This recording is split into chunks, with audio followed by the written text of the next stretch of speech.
Alright, hello everyone, it's Happy, and today we're going to be talking about the Jagdpanzer E100. A very solid TD in tier 10, and it's very fun. A lot of people play it for the fun aspect, but at the same time, this tank can be very deadly.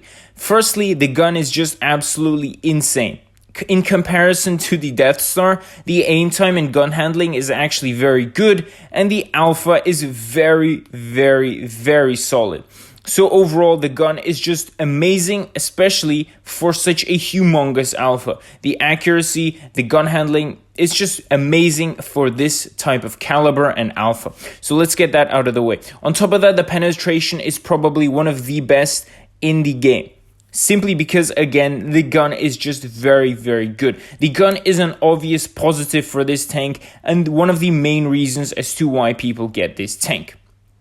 On top of that, this tank, as you guys know, has the hull of the E100, meaning that it's actually pretty well armored. If you look at other tanks in the game, like the Jag at tier 9, for example, or any other tank similar to that, even the Object 704, for example, you guys can see that the tanks, I believe, get the hull of the tanks or heavy tanks from the tier below. So the 704, for example, has the IS-3 hull. The Jag at tier 9, for example, has the hull of a King Tiger at tier 8.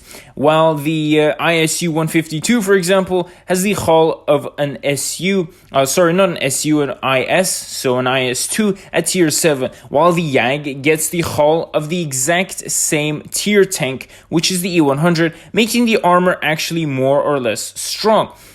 And this is legit. You can actually block a lot of shells, especially if you wiggle and if you actually, use your angles properly. As in, you angle your tank properly and you can increase the chance of ricochets. So the armor and the gun are superb, and the only thing that's more or less not so great about the tank is probably the mobility, and that is obvious because if this tank was also fast like a Foch, this would be very OP.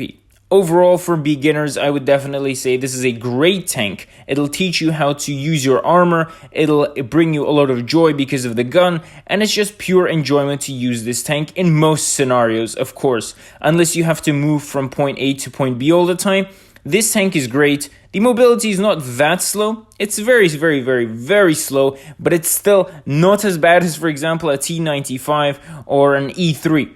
Because the mobility on this is still, more or less okay-ish, I would say. So tell me what you guys think about this tank in the comment section below. And with that, Happy is out, and I'll see you guys next time. Bye-bye.